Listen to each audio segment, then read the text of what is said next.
Bonjour à tous, bienvenue sur la chaîne. Aujourd'hui, c'est une vidéo un petit peu particulière, dans le sens où j'ai décidé de faire une petite vidéo un peu rigolote. Je vais pas vous présenter des montres, mais je vais simplement vous parler des montres que j'ai eues depuis le début jusqu'à mes 20 ans, 22 ans à peu près.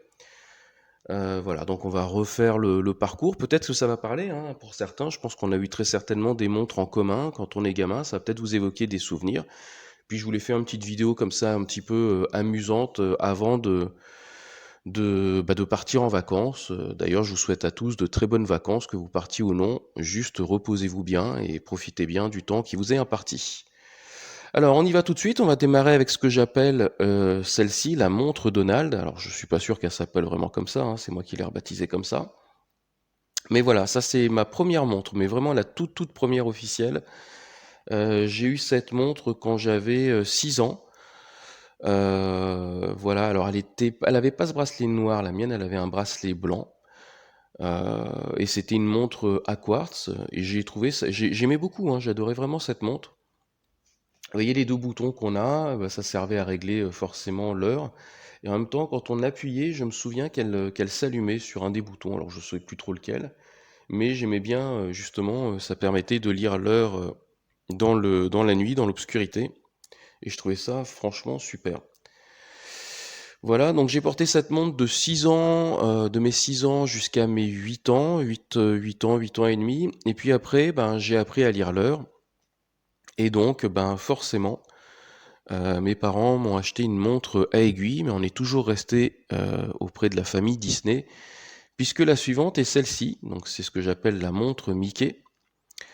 Donc c'était ce format-là que j'avais. La mienne était carrée. Alors dans celle que j'ai recherchée, j'ai retrouvé beaucoup de montres rondes.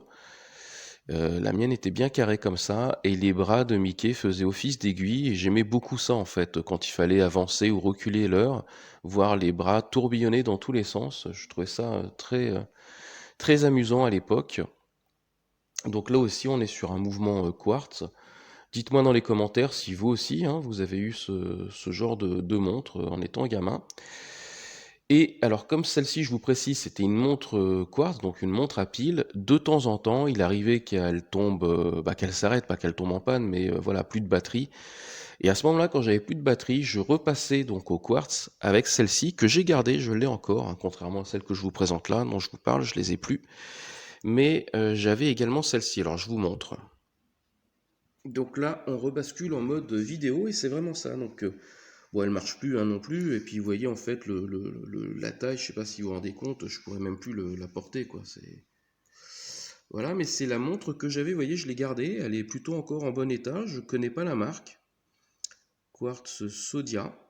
Et j'ai porté ça aussi en alternance, hein, entre ça et la montre Mickey. Je trouvais que celle-ci faisait un peu plus sérieux, quoi, plus habillé. Donc j'aimais bien la porter aussi, cette montre-là. On va attendre aussi, voilà, une petite mise au point. Alors le Verso, c'était une montre en plus qui était ouais, water résistante et tout ça. Elle était plutôt pas mal finie, hein. Plutôt stylée, plutôt pas mal, avec un bracelet en maille milanaise et tout. Une petite montre qui passe encore très bien. Je vais vous montrer voilà, ce que ça fait.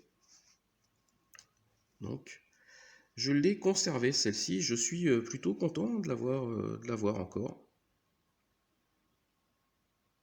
Est-ce que vous connaissez cette marque? Sodia, a priori. Et voilà, les réglages se faisaient ici. Et je suis sûr que si je remets une pile, la montre repartirait sans problème. Elle était plutôt de bonne facture, plutôt une petite montre sympathique. Alors, on va rebasculer avec les images, hein, puisque je les ai plus là, les montres. Donc là, c'est intéressant. Pourquoi? Parce que, vous voyez, c'est la montre Cowboy. Alors, qu'est-ce qu'elle a de particulier, la montre Cowboy? Bah, déjà, on s'aperçoit qu'elle n'a pas de trotteuse. Ce qui fait office de trotteuse, de la petite aiguille là qu'on a habituellement, c'est le revolver. Donc le revolver bougeait de haut en bas. Et la particularité de cette montre, c'est que c'était tout simplement une montre automatique. Et oui, donc c'est ma toute première montre automatique. Je l'ai gardée celle-ci un petit moment, hein, quand même. Elle est restée à mon poignet un petit moment. Je pense jusqu'à mes 11 ans, 10 ans, ouais, 11-12 ans, je pense peut-être. Voilà. Mais c'est étonnant parce que pourquoi? Parce que l'automatique à cette époque-là n'avait pas, c'est pas l'automatique d'aujourd'hui, hein. Aujourd'hui, on connaît un véritable retour des montres automatiques, etc. Là, on est dans les années 80 et les montres automatiques n'évoquaient franchement pas grand-chose, voilà. Bref, après, je suis passé donc pour mes 12 ans, je me souviens très bien, on a acheté cette montre-là, enfin, mes parents m'ont acheté cette montre-là en Espagne. Et j'ai adoré cette montre-là. Celle-ci, je l'ai portée de mes 11 ans, 12 ans jusqu'à mes 14 ans à peu près. Voilà. Euh, Donc en fait, si vous regardez, moi j'appelais ça au début, je trouvais qu'elle ressemblait à un papillon. Je l'avais trouvée super belle cette montre en vitrine.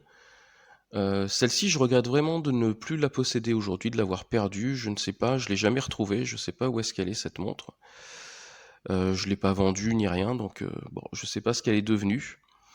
Et en fait, ce qui me fascinait, c'était le décompte des secondes. Alors si ça va être difficile de vous rendre compte, mais vous voyez en fait sur l'espèce de sablier que vous avez, le temps s'égrenait de 5 en 5 secondes ou de 10 en 10 secondes. Et voilà, il y avait des barres qui apparaissaient, qui disparaissaient, qui réapparaissaient. Et tout ce que vous avez sur le côté, c'était une montre qui était très colorée, c'était les fonctions. Voilà, parce que sur les, on va dire en gros, les ailes de papillon, vous aviez des fonctions. Donc quand vous appuyez, il y avait un petit cristaux liquide qui apparaissait pour vous indiquer que la telle et telle fonction était active. Donc c'était franchement une super montre, très sympa, très plate. J'ai vraiment beaucoup aimé cette montre. Et pour l'instant, de tout ce que je vous montre, ça m'ennuie aujourd'hui encore de ne plus l'avoir. À mes 14 ans, mon frère m'a offert la première G-Shock que j'ai eue, c'est celle-ci, c'est cette Casio-là. Je l'ai gardée, ouais, j'ai gardé, je l'ai gardée 2 ans, celle-ci. Pareil, je sais pas ce qu'elle est devenue. Je l'ai perdue, a priori. Voilà, bon, il n'y a pas grand-chose à en dire, hein. Elle était pas mal, elle avait pas mal de fonctions, elle faisait chronomètre, tout ça. J'ai beaucoup aimé cette montre. Voilà. Et puis après, en vacances en Bretagne cette fois-ci, euh, petit coup de cœur devant une vitrine, voilà. Et pour mon anniversaire encore, eh bien, cette montre m'a été offerte. Voilà, je l'ai encore, donc on va rebasculer en mode vidéo. Voilà, c'est celle-ci. Donc là, j'ai 16 ans en fait quand on achète celle-ci. Et celle-là, j'avoue que je l'ai gardée quand même un petit moment à mon poignet. C'est ma première Yamaha, je la trouvais très sympathique. Hop, et donc je l'ai toujours avec le manuel, le mode d'emploi, avec tout ce qui va avec, hein, tout ce qui va bien. Donc elle est étanche, je ne sais pas si vous voyez bien, ouais, voilà, 30 mètres. Et si je la mets, alors elle est extra fine, c'est un truc incroyable aussi, hein, une montre comme ça, c'est improbable. Je la porte plus aujourd'hui, tout simplement parce qu'elle est trop fine et on dirait presque une montre pour dame. Mais je l'ai gardée parce que ça reste sentimental. Alors là, vous voyez rien parce que je suis en train de la mettre à mon poignet. Voilà, voilà ce que ça fait. Donc, belle montre avec des petits chiffres romains que je trouvais vraiment très bien. Celle-là, je l'ai gardée un paquet de temps, hein, cette montre, hein. Je l'ai gardée de 16 ans, au moins jusqu'à mes 20 ans. Ouais, sérieusement. De 16 à 20 ans, j'ai porté ça.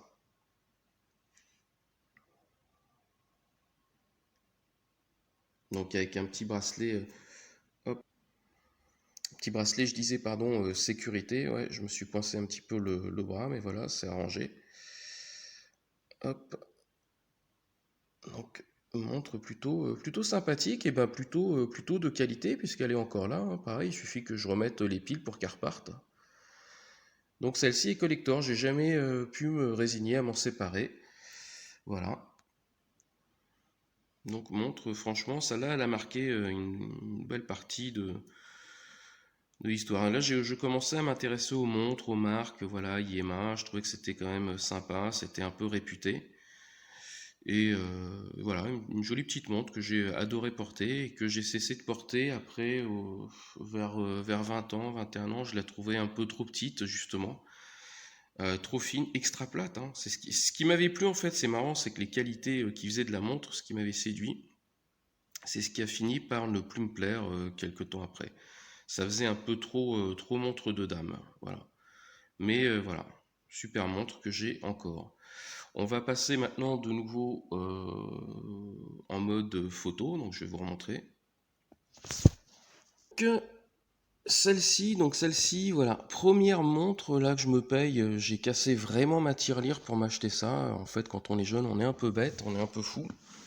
Mais ça me faisait tellement rêver, je vous dis, j'étais tellement passionné par les premières Breitling que j'avais vues quand j'avais 10 ans, 12 ans, que bah, j'ai eu l'opportunité de me l'offrir. Je commençais à travailler, etc. Et je me suis acheté celle-ci, euh, qui est le modèle assez rare, hein. Moi, je le connaissais pas trop encore avant que je l'achète, qui était la Breitling Sextant. Donc exactement dans cette configuration que vous voyez.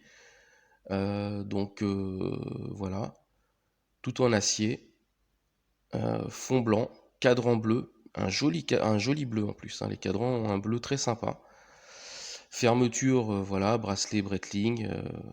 Franchement, il n'y avait rien à dire. Le seul problème, alors je l'ai gardé quand même celle-ci assez longtemps. Le seul problème pour moi, ça a été, bah, je vais vous le dire, c'est le changement de pile. Encore une fois, je crois que c'est là où ça a été, je pense, la dernière montre quartz que j'ai acheté, parce que là c'était un mouvement quartz, pardon.